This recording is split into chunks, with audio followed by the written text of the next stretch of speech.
to address the issues of confrontational politics in the Republic of Kenya, and bearing in mind that yesterday the president retreated with his cabinet, and we saw him and his principal assistant addressing the country, and in a follow-up of the same, today the leadership of the Senate and National Assembly, we met, and the president came out very clear that we need to invest in institutions as opposed to investing in an individual.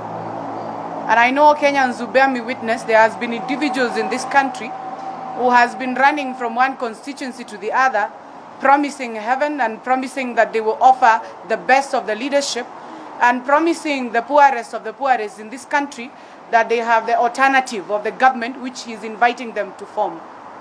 And I want to disembark on that narrative and state clearly that we need to strengthen our institutions and look into the issues of pure presidential system and see what are the gaps that we necessarily need to close, and ask ourselves whether Kenya is ready for another election where the winner will take it all home. And the president has come out very clear, asking we politicians, starting with myself, that we tame our ambitions, avoid confrontational politics, and agree that there will be no people to help you form a government if in every election cycle people will be out in the streets demonstrating and people being evacuated from one region to the other. I want to ask my fellow young women and our young men and our youths, particularly in the mountain, when the deal is too good, please think twice. And when you're promised everything, please think twice before you start banning the people who have made you and the people who have shaped the areas and the zones and the economy of the region where you come from. I wish to ask the church as well that let us encourage the head of state. The head of state is a symbol of national unity. He is calling for a united Kenya, and that is the reason the president is advancing the BBI agenda. The people who fought and the people who made this country to go for a rerun, it was Jubilee and NASA.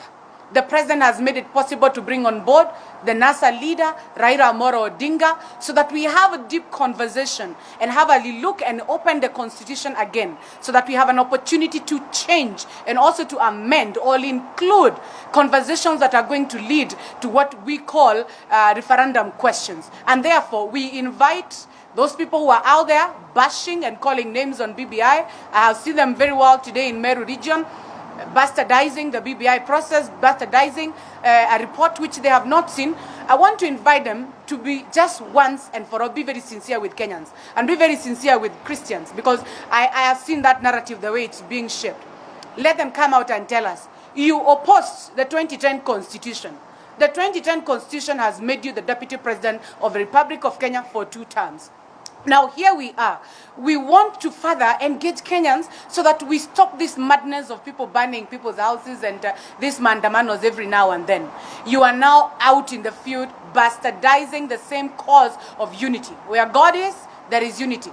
And therefore I want to ask Kenyans, the opposite of unity and the opposite of God's presence in a nation, the opposite of God's presence in a government, you obviously know and feel it for yourself. I want to ask Kenyans, let's rally behind the president. We invite you, let's shape the conversation and the narratives for our future generations and where we want this country to be. It must not be about an individual who want to be a leader, an MCA, a woman rep, a president, a governor. It must be about it's about the institutions from IEBC, mentioned to the wale wazee wa nyumba kumi kule chini, how we will strengthen so that when it comes to 2022, whoever wins, whoever loses, you go home, celebrate, and wait for the next cycle.